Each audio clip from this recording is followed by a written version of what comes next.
Inaprubahan ang Provincial Disaster Risk Reduction and Management Council inusa nga resolusyon pagpormahin El Nino Preparedness Task Force habot nga inihiton mga pahimatnon nga posible magkamay-adahin makusog nga El Nino yan nga tuig.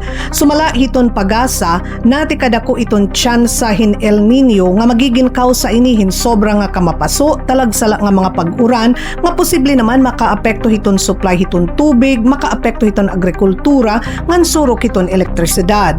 Sering ni Ricardo Galupe, hepe hiton pagasa Borongan, hinay-hinay nga mapoporma ini ha maabot nga mga bulan ngan magiging makusog di dahiton ultimo nga mga bulan hiton 2026. Dugang paniya, pag-abot hiton Nobyembre, aabato na iton kamamara ngan posible abaton ini tubtub hiton siyahan nga mga bulan hiton 2027 depende hiton kamakusog hiton El Nino. Baton hini ang mga ahensya nga miyembro siton PDRRMC inagpresentar hin preparedness and mitigation measures tuyo nga mabantayan iton mga importante nga sektor sugad hiton agrikultura, mga surok hiton tubig ngan surok hiton enerhiya. Pinaagi ang resolusyon magi-estabilisar hin El Nino Preparedness Task Force hailarom hiton PDRRMC. Kukumpuneron ini hin mga miyembro siton konseho para masiguro in madagmit nga aksyon hatak na nga magin mabugat na iton mga epekto hiton El Nino. Sumalakan Assistant Provincial DRRM Officer Levy Nicart may ada mga climate resilience efforts iton gobyerno probinsyal kaupod na hini ang ginbuhat nga energy efficiency workshop kumo pauna nga pitad nga dahiton pag-transition hini paggamit hiton renewable energy.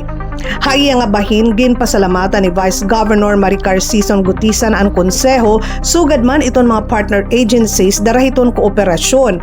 Nagsaad hiya nga komitido iton gobyerno probinsyal nga pirmi magin andam para hin mga disasters sugad man aksyon para mitigasyon hiton pagbabag o hiton klima.